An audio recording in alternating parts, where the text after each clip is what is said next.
Stop paying off your debt early. Seriously. Most people think they're being responsible, but they're actually falling for a trap that just cost them $48,000 in pure profit.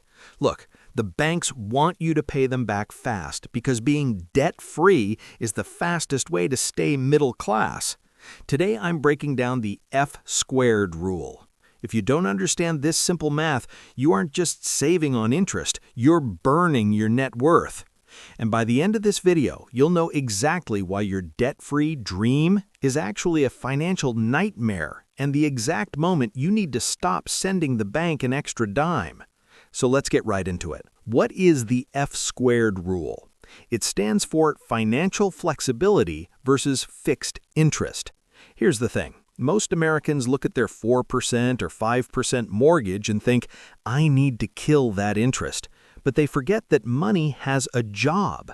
If you send an extra $500 to the bank to pay down your 4% loan, that money is gone. You can't get it back. It's dead money sitting in the walls of your house.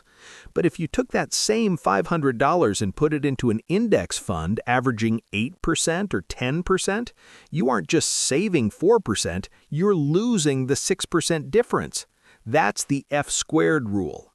When your financial flexibility, the ability to grow your money, is higher than your fixed interest, the cost of the debt, paying the debt early is mathematically the same as lighting your cash on fire. Let's look at a real-world example that probably sounds a lot like your life. Meet Sarah and Joe. They're 35, they have a nice house in the suburbs, and they have $1,000 extra every month. Sarah is responsible. She hates debt. Every month she sends that $1,000 straight to her mortgage company. She's obsessed with seeing that balance go down. She feels safe. Joe is different. Joe understands the math. He takes that same $1,000 and puts it into a boring, low-cost S&P 500 index fund. Fast forward 15 years. Sarah's house is paid off. She feels great. She saved maybe $30,000 in interest.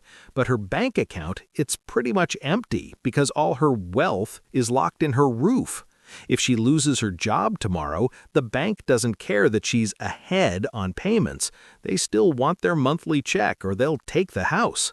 Now look at Joe. Joe still has a mortgage, but his investment account? It has grown to over $400,000. Joe can pay off his entire house tomorrow if he wants and still have 6 figures left over. Sarah is debt-free, but Joe is wealthy. Sarah has a paid-off house. Joe has options. Which one would you rather be? Now, you might be thinking, but Chris, the peace of mind of not having a mortgage is worth it. I get it. I really do. Debt feels like a heavy backpack you're carrying up a mountain. Our brains are hardwired to want to drop the weight. But here's what most people don't realize. Liquidity is the ultimate peace of mind. Think about it. If you have $100,000 sitting in a brokerage account and a $100,000 mortgage balance, you are effectively debt-free. You have the cash, but because that cash is in your pocket and not the bank's, you have a safety net. If you give that money to the bank, you've increased your equity, but you've decreased your security. You can't eat your kitchen cabinets during a recession. You can't pay for an emergency surgery with your garage door. The bank wants you to pay early. Why? Because it reduces their risk and gives them more money to lend out to someone else at a higher rate. They are using your responsibility to get rich. This is where it gets really interesting. Let's talk about the invisible thief, inflation. Right now, inflation is a hot topic, but did you know that inflation is actually a debt killer?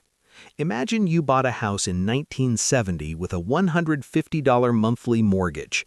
Back then, that was a lot of money. But 30 years later, in the year 2000, $150 was the price of a nice dinner out. The debt stayed the same, but the value of the dollars you used to pay it back shrank. When you have a fixed-rate mortgage at 3% or 4% and inflation is at 4% or 5%, the bank is actually paying you to keep the money. You are paying them with garbage dollars that are worth significantly less than the ones you borrowed. Why would you rush to give the bank valuable dollars today when you could give them cheap dollars tomorrow? It makes no sense. Now look, I'm not saying all debt is good. Don't go out and get a payday loan because Chris said debt is a hedge. There is a very clear line in the sand, and this is where people get confused. First, we have bad debt. I call these financial parasites. We're talking about credit cards, personal loans, and those buy now, pay later apps. Look, if you have a credit card balance at 22% interest, you aren't an investor, you're a victim. There is no investment on earth, not Bitcoin, not real estate, not the S&P 500, that can reliably beat a 22% guaranteed loss. When you carry bad debt, you aren't using the bank's money to get rich. The bank is using your life to get rich. Every hour you work just goes towards paying off a pizza you ate 3 years ago. If you have debt over 7% or 8%, that is a mathematical emergency. You kill that debt with fire. You don't walk, you run towards it until it's dead. But then there's good debt. This is the low-interest stuff, your 3% or 4% mortgage, maybe a subsidized student loan. This isn't a parasite, it's leverage. Imagine you're trying to move a giant boulder. You could try to lift it with your bare hands. That's like trying to buy a $400,000 house with only cash. It'll take you 20 years just to save up. Or you could use a long metal pole to pry it up. That pole is your mortgage. It lets you control a $400,000 asset while only putting a little bit of your own money down. Here is the golden rule you need to write down. If your interest rate is less than what you can reliably earn in the market, paying it off early is a gift to the bank. If the bank is charging you 4%, but the world is paying you 8% for your money, why on earth would you give that money back to the bank? You're essentially firing your hardest working employees. So how do you actually apply this today?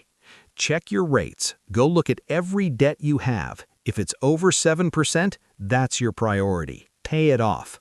Stop the extra payments. If your mortgage is at 3.5 or 4%, stop sending that extra $200 a month. The sweep method. Take that extra money and set up an automatic transfer to a high-yield savings account or a total market index fund. Watch your side fund grow.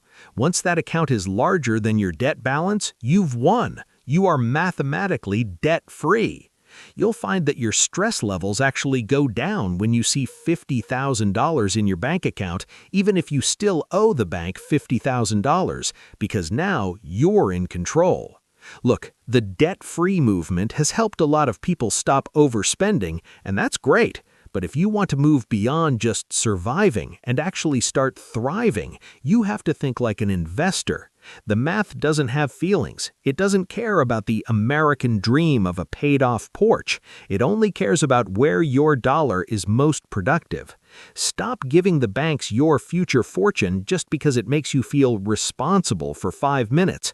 Keep your money, grow your money, and let inflation eat your debt for lunch. But wait, if you think debt is the only thing the system uses to keep you stuck, you're only seeing half the picture. Check out my other video on the 3 invisible money rules that keep you poor.